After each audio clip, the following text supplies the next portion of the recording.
Hello guys, welcome to another video of stock market. Friends, Spectrum Talent Management Systems limited का जिस company का IPO का day 3 का subscription open होने जा रही है, जिसमें उसका डे 1 डे 2 में किस तरह की सब्सक्रिप्शन हुई तो हम लोग डिस्कस करेंगे। जीएमपी क्या चल रहा है, लिस्टिंग कितना मिलेगा, इस आईपीओ में अप्लाई करना चाहिए या फिर इन सभी चीज़ों को डिस्कस करेंगे। चलिए फ्रेंड्स, वीडियो स्टार्ट करते हैं। तो गाइस, ये जो आईपीओ है 9 जून को ओपन हुआ था और 14 जून को क्लोज हो रही है। मतलब ये आईपीओ 4 दिन का है, मतलब 4 डेज की आईपीओ है और आज थर्ड डे है। आज मतलब सेकंड लास्ट डे है आईपीओ को। कल के दिन आईपीओ की क्लोज कर दी जाएगी। 10 रुपीज़ का फेस वैल्यू, 169 टू 173 रुपीज़ पर शेयर की प्राइस बैंड, 800 शेयर्स की लॉट साइज, 105.14 करोड़ का इशू साइज है, जिसमें जो कि एनएसई एसएमई में लिस्टेड होगा। बुक बिल्ड इश्यू आईपीओ और लिस्टिंग का डेट है 22 जून 2023 का। अमाउंट 1,38,400 रुपीज़ का मिनिमम अमाउंट पे करना होगा। अगर रिजर्वेशन की बात करें ऑफर की, तो क्यूआईबी कैटेगरी को 9.48% का ऑफर दिया गया, एचएनआई को 42.75% का और रिटेल को 42.77% का ऑफर दी गई है। वहीं अगर हम इसके प्रोमोटर्स की बात करें तो मिस्टर सिद्धार्थ अग्रवाल, मिस्टर विदुर गुप्ता इस कंपनी के प्रोमोटर्स है। प्री इशू होल्डिंग 100% का, पोस्ट इशू 72.25% का होल्डिंग्स देखने को मिल रहा है। अगर रेशियोज देखिए तो ईपीएस 9.07 रुपीज़ का ईपीएस है, जो कि ठीक ठाक है। ऑब्जेक्टिव क्या है तो वर्किंग कैपिटल रिक्वायरमेंट के लिए फंडिंग चाहिए, फिर एक्विजिशन करना चाहती है बिजनेस या इसके सिमिलर कॉम्प्लीमेंट्री एरियाज का एक्वायर करना चाहती है बिजनेस एक्सपेंस के लिए, प्लस जनरल कॉर्पोरेट पर्पस और ऑफर एक्सपेंसेस के लिए अपना ये आईपीओ लाया गया है। अगर हम लोग यहाँ पे देखेंगे इसका सब्सक्रिप्शन, तो डे बाय डे का हम लोग सब्सक्रिप्शन देखते हैं। तो गाइज यहाँ पे अगर पहले हम लोग टोटल सब्सक्रिप्शन देखेंगे, जिसमें से यहाँ पे क्यूआईबी कैटेगरी में 2.67 टाइम्स का, जो कि ओवर हो चुका है सब्सक्रिप्शन। 2 गुना से भी ज़्यादा सब्सक्रिप्शन देखने को मिल रहा है। एचएनआई में अभी तक अंडर सब्सक्रिप्शन है, जो कि 0.55 टाइम्स का, फुल्ली भी नहीं हुआ अभी तक, मतलब कि 1 टाइम भी नहीं हुआ, उसे लो अंडर ही देखने को मिल रहा है 55% का। लेकिन रिटेल में यहाँ पे ओवर हो चुका है 1.78 टाइम्स का। टोटल 1.31 टाइम का सब्सक्रिप्शन है, जो कि बहुत ही फुल्ली देखने को मिल रहा है सब्सक्रिप्शन। अगर हम लोग डे बाय डे का देखें तो डे 1 में ही क्यूआईबी कैटेगरी से 1.66 टाइम्स का सब्सक्रिप्शन हुआ था। इसके बाद डे 2 में 1 टाइम्स का सब्सक्रिप्शन इंक्रीज हुआ है और एचआरआई कैटेगरी से 0.2 पर टाइम्स का सब्सक्रिप्शन था, जो कि मतलब 20% का, और डे 2 में 35% का इंक्रीज किया है। रिटेल में 0.6 टाइम्स का था, जो कि 60% का था, और डे 2 में 1.78 टाइम्स का हुआ, जो कि 118% के आसपास की सब्सक्रिप्शन डे 2 में इंक्रीज किया है। जो कि अगर देखिएगा तो उतना कुछ खास मतलब कि अगर देखा जाए तो क्यूआईबी कैटेगरी के कंपेयर में उतना कुछ खास सब्सक्रिप्शन नहीं हुआ है एचएनआई और रिटेल की तरफ से। मतलब कि क्यूआईबी जो है बहुत ज़्यादा अमाउंट इसमें इन्वेस्टमेंट कर रही है। अगर हम लोग इसके बिजनेस को थोड़ा सा जाने, कंपनी का बिजनेस जानेंगे, तो यहाँ पे देखिए कंपनी का जो बिजनेस मॉडल है गाइस, ये 2012 में इनकॉर्पोरेट किया गया था स्पेक्ट्रम टैलेंट लिमिटेड के नाम से, जो कि ह्यूमन रिसोर्स और स्टाफिंग सर्विसेज में बहुत ज़्यादा इंगेज है। मतलब बिजनेस करती है, मतलब कि जो स्टाफिंग सर्विसेज जो होता है, जो स्टाफ वगैरह होती है, ह्यूमन रिसोर्सेज वगैरह होता है, इस चीज़ को प्रोवाइड कराती है कंपनी अपने कस्टमर्स के लिए।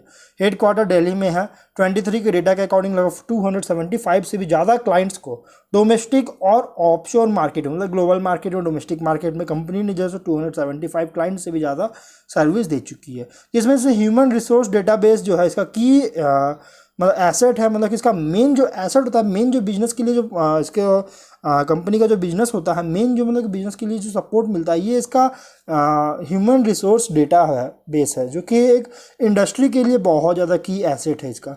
और 22 के दिसंबर 22 के अकॉर्डिंग 15,606 पर्सनल डिप्लॉय कर चुकी है अलग अलग लोकेशंस में अपने क्लाइंट्स के लिए ये कंपनी।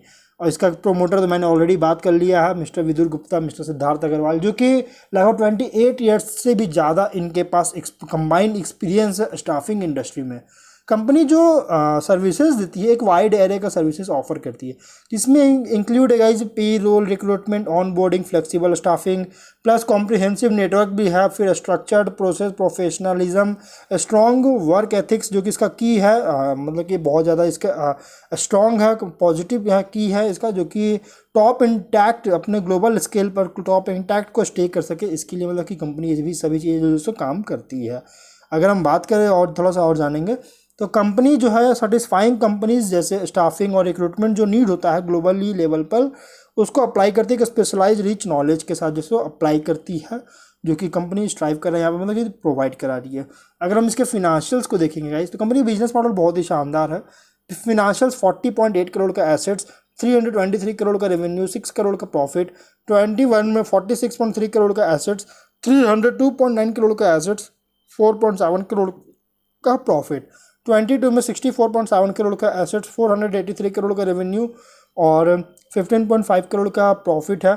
23 में 86.5 करोड़ का एसेट्स, 584 करोड़ का रेवेन्यू और 19.9 करोड़ का प्रॉफिट देखने को मिल रहा है। और डेट जो है 2.5 करोड़ का। यहाँ पे डेट गाइस अगर देखिएगा तो 22 में कंपनी पर डेट बहुत ज़्यादा था, 10.2 करोड़ का, मतलब कि 22 में कंपनी डेट बहुत ज़्यादा लिया था, लेकिन 23 में वापस से कंपनी का डेट बहुत ज़्यादा डिक्रीज हुआ है।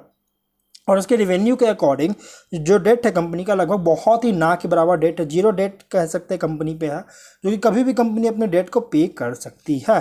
प्लस ये जो है एक लीडिंग ग्लोबल स्टाफिंग कंपनीज है, जो कि एक अलग सेक्टर में कंपनी की नीश प्ले जैसे बहुत सारे वर्टिकल्स का नीश प्ले में ऑपरेट हो रही है। One of the leading global staffing companies है।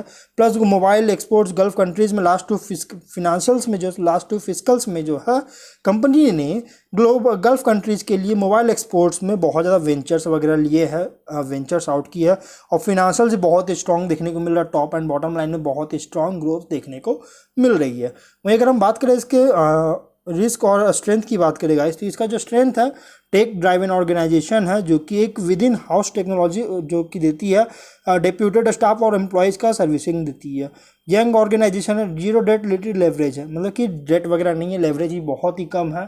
फ्लैट हायरार्की स्ट्रक्चर है, जो कि एक्सीलेंट डिसीजन मेकिंग फ्लेक्सिबिलिटी दे रही है। अगर रिस्क की बात करें तो रिस्क जो है इसके टॉप 10 और टॉप 5 कस्टमर जो कंट्रीब्यूशन दे रही है इसके कंपनी का मेजर रेवेन्यूज में, मतलब जैसे ऑपरेशन जो होता है, ऑपरेशन से जो कंपनी का जो मेजर रेवेन्यू जनरेट होता है उसमें से मेजॉरिटी रेवेन्यू जो है टॉप 10 और टॉप 5 कस्टमर्स के कॉन्ट्रीब्यूशन से होती है, जो कि 22, 21, 20 के डेटा के अकॉर्डिंग। और इसमें से कोई भी लॉस होता है, एक या उससे ज़्यादा कस्टमर्स कंपनी के लॉस होते हैं, तो कंपनी के प्रॉफिट और रेवेन्यू पे बहुत ज़्यादा इफेक्ट पड़ सकता है।